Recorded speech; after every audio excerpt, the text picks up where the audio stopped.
Hi అందరికీ. Big boss హౌస్లో నిన్న రాత్రి జరిగిన కొన్ని విషయాలు అసలు మొత్తం గేమ్నే మార్చేశాయి.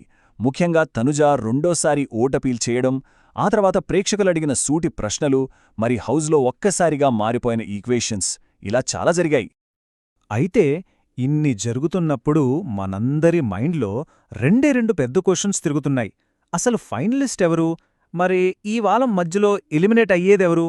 రండి ఈ విషయాలేంటో చూద్దాం. ఓకే, సో మనం డైరెక్ట్గా పాయింట్కొచ్చేద్దాం. నిన్న రాత్రి జరిగిన వాటిలో కల్లా రెండు చాలా ముఖ్యమైన అప్డేట్స్ ఏంటో ఫస్ట్ చూసేద్దాం. ఇవే ఆ రెండు కీలకమైన విషయాలు. ఒకటి, తనుజ సెకండ్ ఫైనలిస్ట్గా తన ప్లేస్ని ఆల్మోస్ట్ కన్ఫర్మ్ చేసుకుంది. ఇక రెండు, ఈ వారం మధ్యలో ఒక ఎవిక్షన్ ఉండబోతుంది. అందులో సుమన్ శెట్టి పేరు చాలా స్ట్రాంగ్గా వినిపిస్తోంది. అయితే ఇక్కడ ఇంట్రెస్టింగ్ విషయమేంటంటే, మనకు వస్తున్న రిపోర్ట్స్ ప్రకారం తనుజ సేఫ్ అవ్వడం 95% పక్కా అంట. బహుశా నెక్స్ట్ ఎపిసోడ్లోనే దీనిపై ఒక అఫీషియల్ అనౌన్స్మెంట్ కూడా వచ్చేయచ్చు. మరి ఇది ఖచ్చితంగా మిగతా కంటెస్టెంట్ల ఆటను డిస్టర్బ్ చేస్తుంది. మరి తనుజ తన పొజిషన్ని ఇంత స్ట్రాంగ్గా ఎలా మార్చుకుంది? అదంతా జరిగింది ఆడియన్స్ క్వశ్చన్స్ సెషన్లో. అక్కడ తనుజకు అసలైన టెస్ట్ ఎదురైంది. వచ్చిన ఫస్ట్ క్వశ్చనే డైరెక్ట్గా కళ్యాణ్తో కంపేర్ చేస్తూ వచ్చింది. ఆమె అగ్రెసివ్ గేమ్ ప్లేను క్వశ్చన్ చేశారు. దానికి తనుజ కూడా చాలా స్మార్ట్గా ఆన్సర్ ఇచ్చింది. ఇద్దరూ ఒకేలా ఉంటే ఆ కిక్కే ఉండదని, తమ డిఫరెంట్ పర్సనాలిటీసే తమ కాంబోకి బలమని చెప్పింది. ఆ తరువాత ఆమె ఎమోషన్స్ మీద ఒక క్వశ్చన్ వచ్చింది.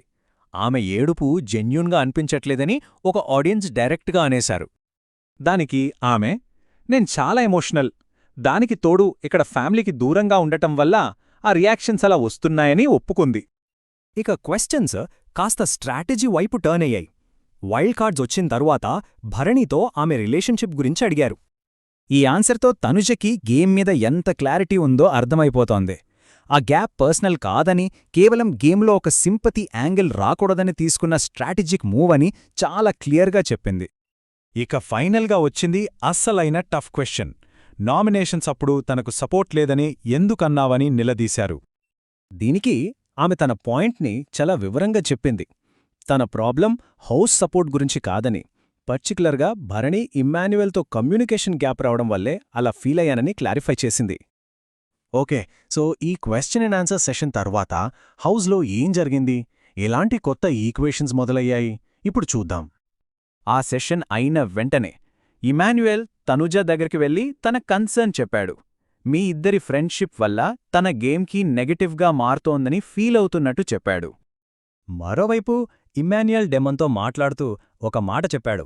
తనుజ తనకోసం నిలబడింది కాబట్టి ఈ వారం తాను కూడా ఆమెకే సపోర్ట్ చేస్తానని క్లియర్గా చెప్పేశాడు. ఇక అసలైన స్ట్రాటజీ డిస్కషన్ కళ్యాణ్, తనుజ మధ్య జరిగింది. వాళ్లప్పుడే ఒకవేళ భరణి ఎలిమినేట్ అయితే ఏం చెయ్యాలనే ప్లాన్స్ వేస్తున్నారు. ఎందుకంటే తనుజ ఫైనల్స్కి వెళ్ళిపోయింది. ఇప్పుడు మిగిలిన వాళ్ళందరి ఫోకస్ పాయింట్ల మీదే ఉంది.